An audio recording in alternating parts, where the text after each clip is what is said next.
let's talk about, we're going to talk about all the things that have been going on over the weekend in regards to social media, which, there's a lot. There's a lot.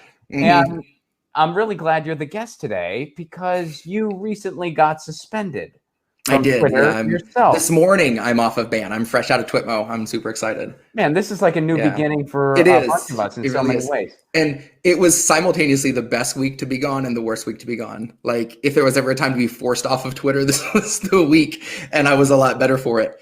But not that I didn't peek around once in a while, but I couldn't interact, so I just kind of spectator mode. You know, in some ways, it is sort of, you know, to invoke the Dickens thing, like it's the best of time and the worst of time, or something like that, because it's like, yeah, it's insane everything that's going on, and but in a way, it's like, well, I don't feel pressure to weigh in right now because I can't.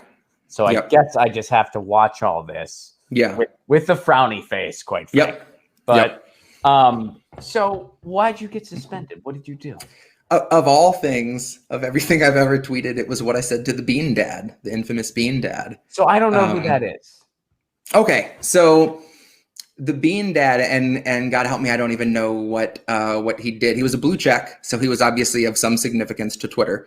All right. But he took the time to write out a multi-tweet thread about a life lesson he decided to teach his daughter when he was working on a jigsaw puzzle, in his own words, and his 6-year-old came up and was like, I want to open this can. And he realized he'd never taught her how to use a can opener. And so instead of showing her, he decided to make her do it herself and made the point that we will not be eating today until you can open this can. And goes through a lot of steps to really lay out for everyone how he, prepared her. Like, think about what the inventor was trying to accomplish when they came up with this. Look at it, study how it works. And according to him, it took 6 hours for her to do it, several meltdowns, and then she did. But he thought this was something to be celebrated, some sort of important life lesson that he deserved to share with people who have opinions. And what I said, and I stand by it, was I hope that one day when you are old and infirm, that your daughter watches you feebly try to bootstrap your way into every meal and lets you try to change yourself. Happy New Year. Touché. And I thought of all things, Happy New Year would kind of glide it under Twitter's standard and practices. Like sometimes, I think I told you, I'll end something questionable with a please and thank you. And Twitter's just like, this is fine, and lets it go. But this was not one of those things. After he deactivated his account, I'm guessing it was reported. And I've got a 12-hour ban once before. This was a full 7 days. That's all you said. I mean, you didn't. That's all I said. I know it's. I mean, all you said. I mean, that's not. We all get old. We all will presumably be in that situation, exactly. And you're kind of just, kind of giving an input to giving karma a nudge. That's... Yeah. Well, and you're kind of pointing out why that may not have been a very constructive exercise, which exactly. I agree with you. I don't think it was either. I mean, look, I hate to be like, but this is just a fact of life. I am left-handed. Me too. So this might be why it was something that you thought too, because we both know how hard it is to open a fucking can. Oh my God! Yes. So let me tell you something, Jesse. I got a left-handed can opener in my late 20s. There's a left-handed store, and I'd imagine it's still around, but it's an all left-handed store in San Francisco, and I'm sure there's a couple others scattered throughout the country. Yeah. But I always went to the one in San Francisco because my sister was there for a lot of years, and I got a left-handed can opener, and I opened a fucking can, and I was just like, "This is just amazing." Yeah, have you ever revolutionary? Used one? No, I haven't. I've heard legends, but I've never seen one in the flesh. Dude, honestly. You get yourself a left-handed can opener and wear 2 pairs of pants.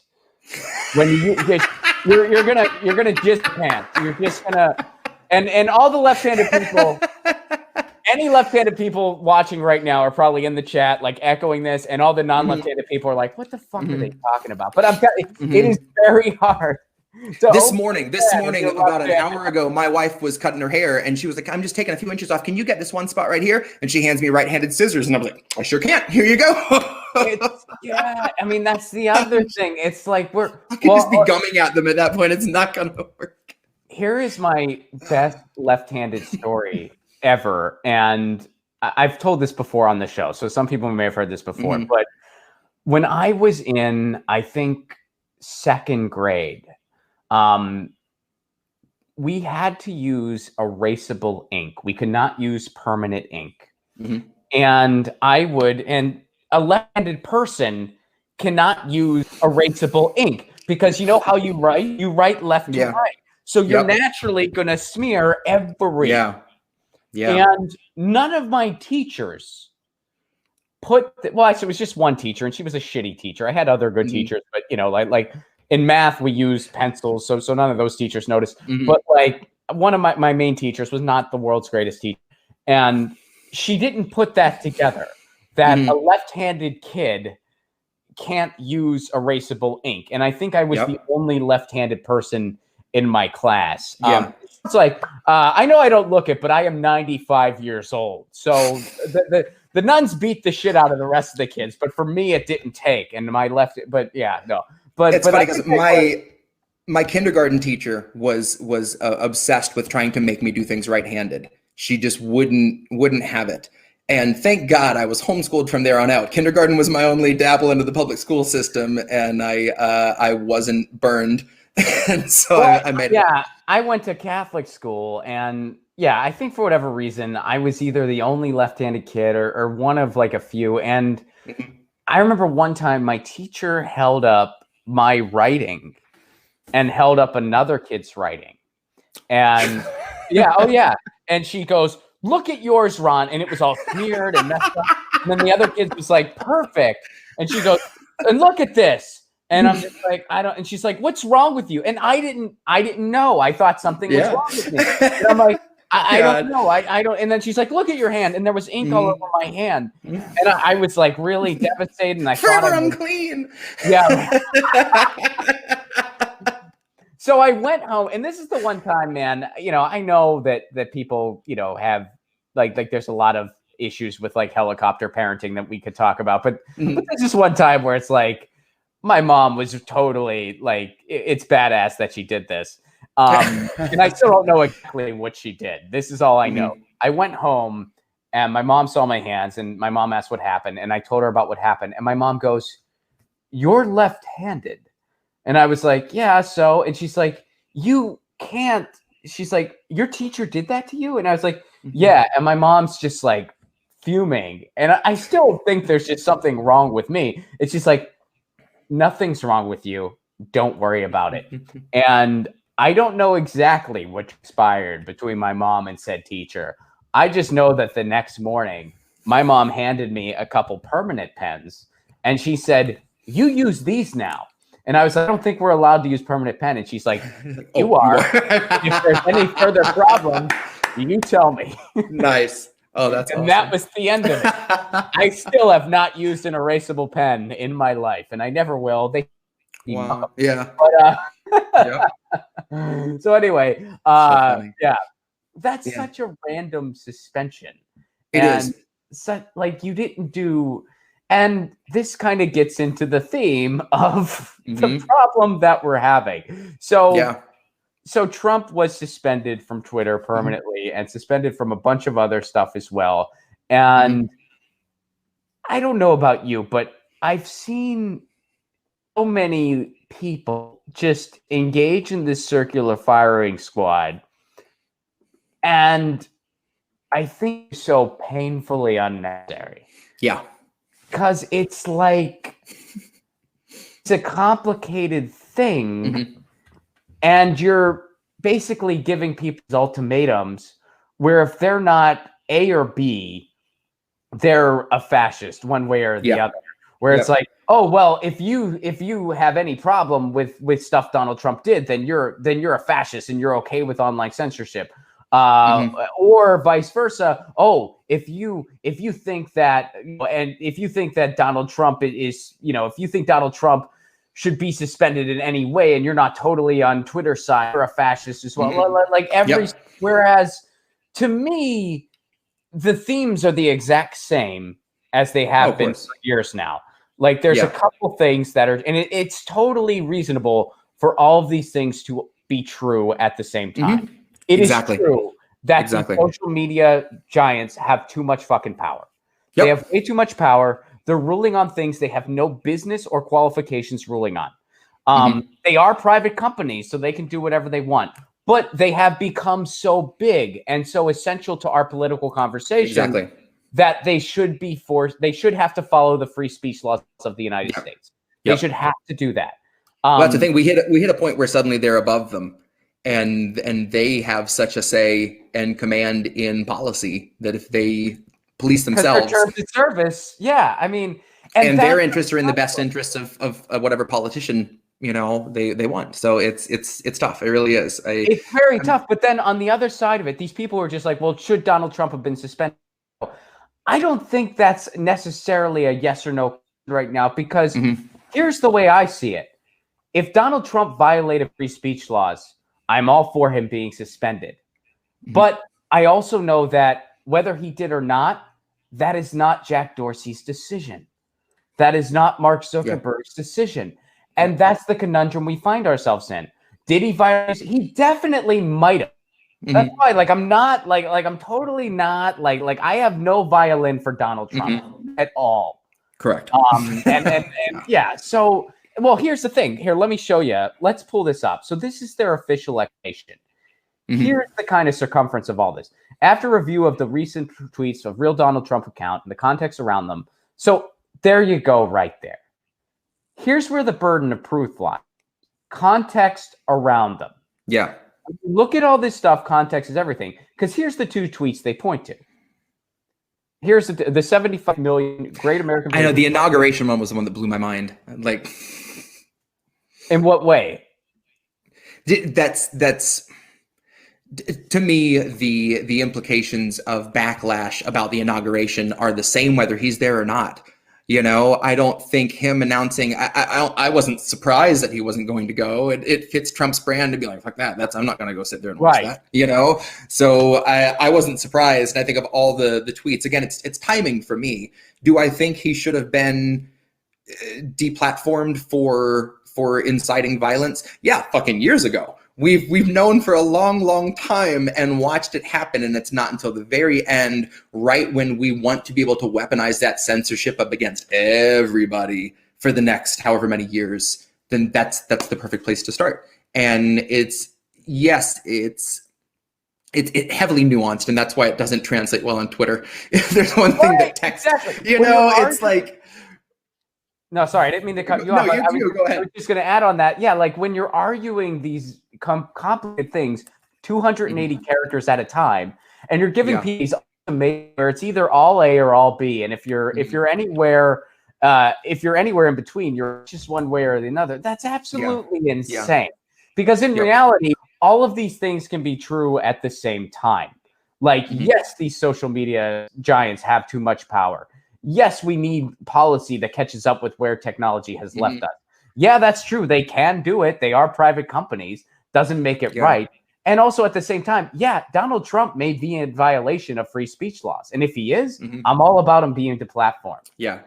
I mean, all these things can be true at the same time. But here's the problem, kind of like what we're getting back to this thing, their burden of proof is here. They don't have to prove anything. Yeah. And neither does Facebook when they do anything.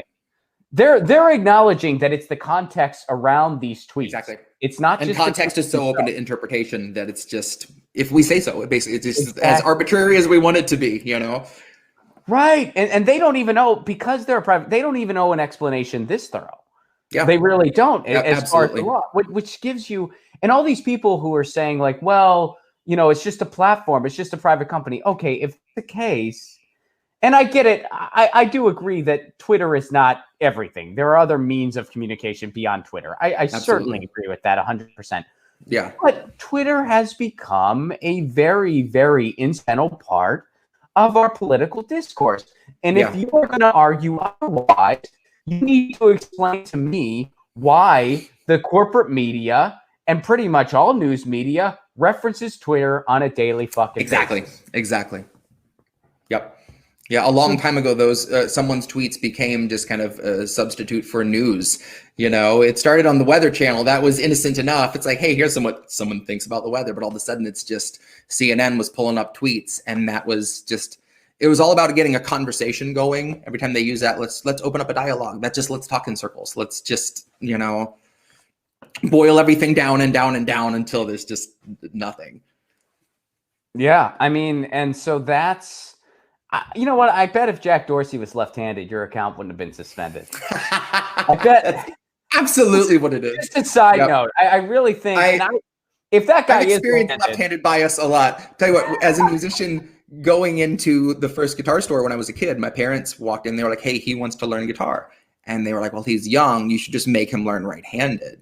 And they're like, "No, he's left-handed." And they were like, "Oh, fuck that! You should just make him learn right-handed." And they had to really push to get, you know, the guitar that I wanted. And a part of me understands why they said that, in that as an adult, I can walk into the most massive guitar store and there's thousands of guitars. And I go, "Where are your left-handed guitars?" And they go, "Those two over there on the wall." Exactly. And one of them's a child's guitar and one of them's, yeah, it's just like, so that's, it's very interesting, all the different things that are just inherently designed for right-handed people, you know, from jobs I've worked before, equipment, operating a forklift, you know, there's an awful lot of things just like, I guess I need to be right-handed for this now. So this could be like a total different conversation for another day, but I am actually one of those people who did just right-handed because, you know, a right-handed guitar was just it was just put in my hand. Like, I don't think my parents even knew that there was such a thing as a left-handed guitar. Yeah. And my grandfather taught me my first chords, and he was just right-handed, and I don't even know if he knew there was such a. So he just taught me some chords, and that's how I learned to strum. Like, he taught me basic chords.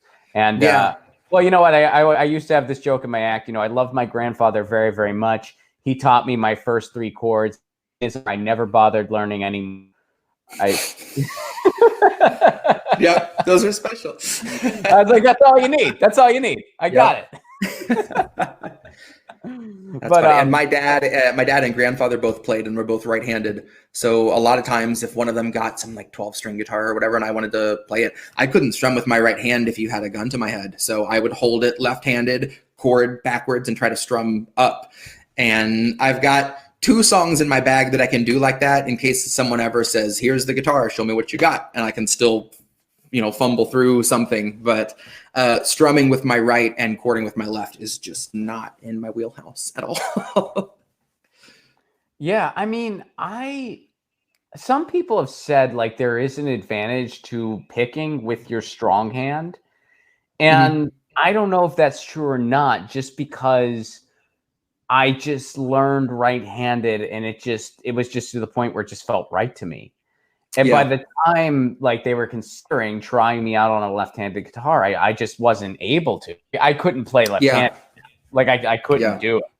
It just doesn't, you know. So I don't know. Had that been put into my hands first, maybe. Because the other thing that I always did as a kid was I always I'm right-footed. My right foot was always my strong foot. When in kicking. Then what I used to do when we would just play like pickup hockey is I would, let me know if you ever did this, man. Did you ever, if you played pickup hockey, because so many hockey sticks are just right-handed. Yep. Did you ever do that thing where you just like bent the blade with your foot the other way? Did you ever do that? I used to do that. No, I always just had to curl them however I could. Oh no, man. I would just bend the blade the other way, and it never worked, and it ruined the freaking hockey stick. Yep. It ruined the freaking hockey stick, but that is what I do. Oh, that's funny. So yeah, I think that's pretty much to sum up the Twitter conversation. I don't know if there's any more to it than that. Like and all these things coincidentally be true. Like, and if I had to bet, and let me ask you this, if I had to bet, if we actually had a proper process for this, other than just social media moguls can just decide what is and isn't free speech. If we had a proper process for this, where actual constitutional lawyers and free speech experts ruled on this stuff, I have a feeling if I had to bet, I would guess Trump would lose.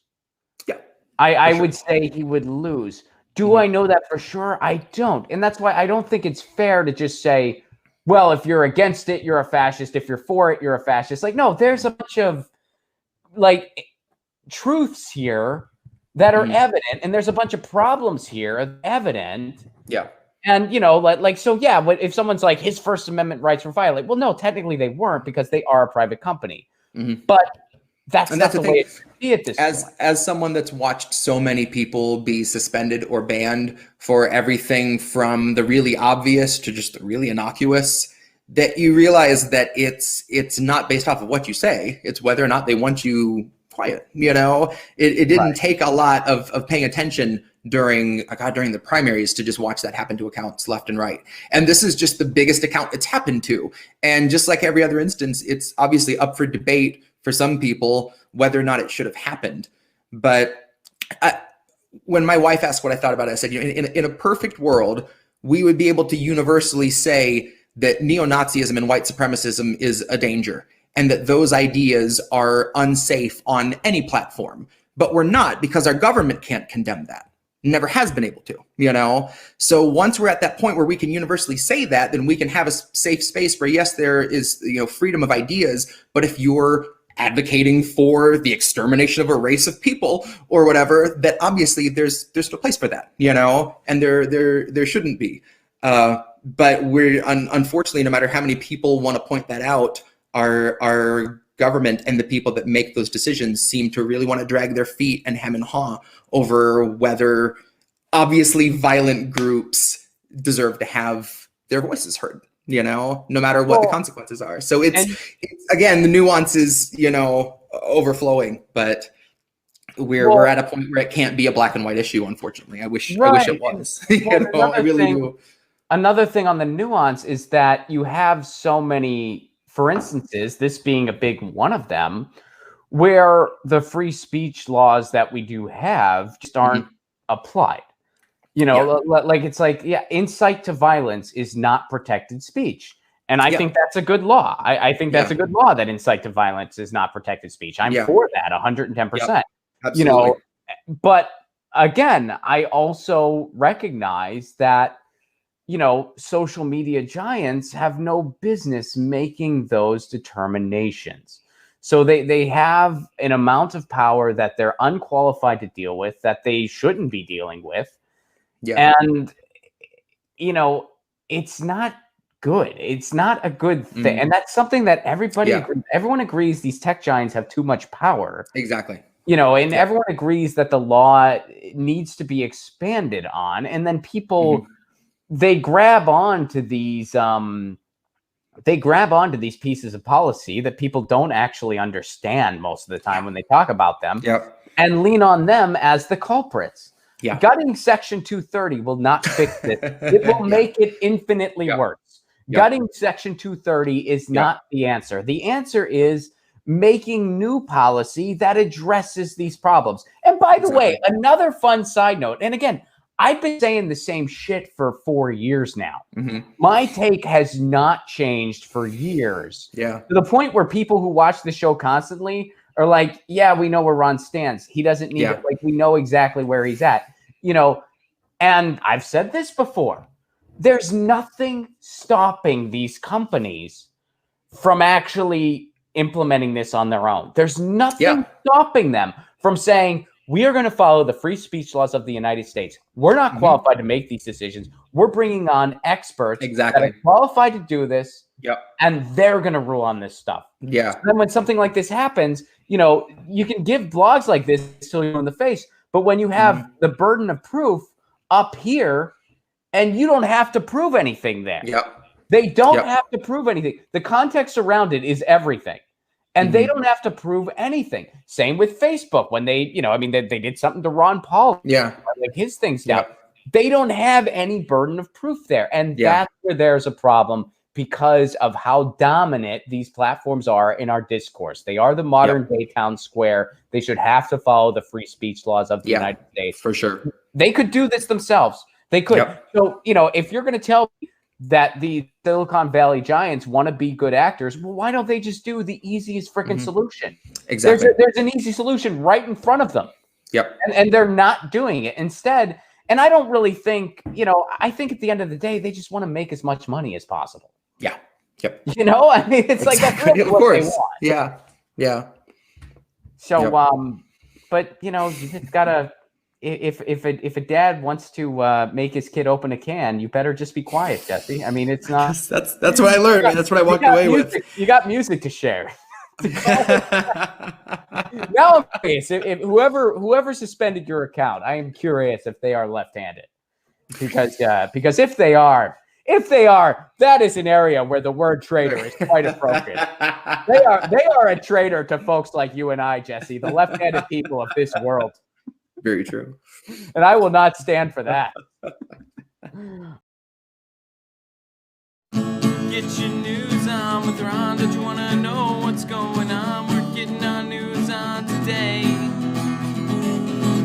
Get your news on with Ron. Don't you want to know what's going on? We're getting our news on today. You can tweet me an article at Ron Placone. We'll go through it together and make it our own. Get your